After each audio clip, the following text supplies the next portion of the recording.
Баршаңызға сәлем достар. Бүгін сіздермен баклажаннан өте дәмді тіске басар дайындаймыз.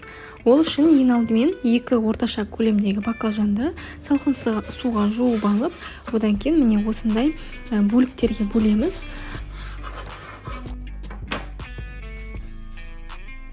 Содан соң 3 тарелкені дайындап аламыз. Оның біріне ұн, екіншісіне жұмыртқа және жарты шай қасық тұзды салып шайқап аламыз. Және үшінші тарелкеде панировочный сухари бар, яғни қатқан нанның ұнтақтары.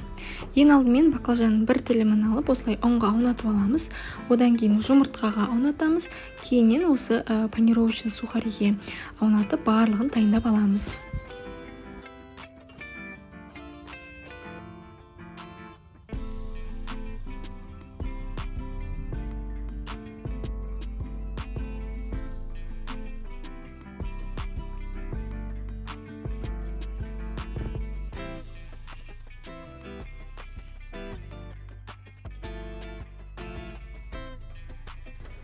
Міне осындай болып шығады. Барлығын дайындап алғаннан кейін қызып тұрған майда баклажандарды рет-ретіне сала отырып, екі жағын қызарта қуырып аламыз.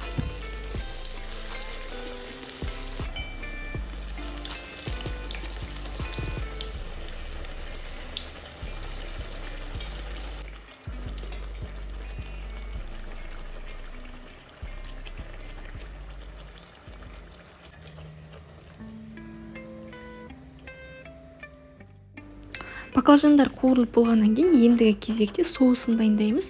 Ол үшін қаймақты, майонезді және жарты шай қасық тұз, жарты шай қасық қара бұрыш және жарты шай қасық кориандр ұнтағы бар. Соның барлығын жақсылап араластырамыз.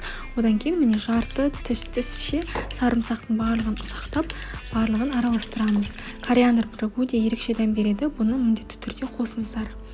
Барлығын дайындап болғаннан кейін міне осындай қуырылған бір тілім баклажанды аламыз. Оның үстіне соусты жақсылап тұрып жағамыз да, екі қызанақтарды міне осылай бөліктерге бөлгеннен кейін шетіне салып жақсылап тұрып ораймыз.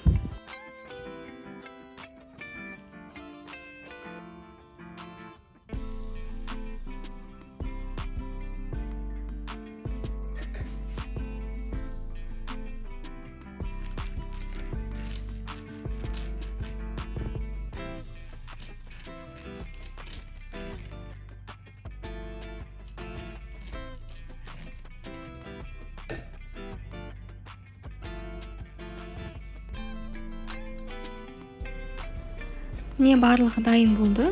Дастарханға ұсынсаңыздар болады.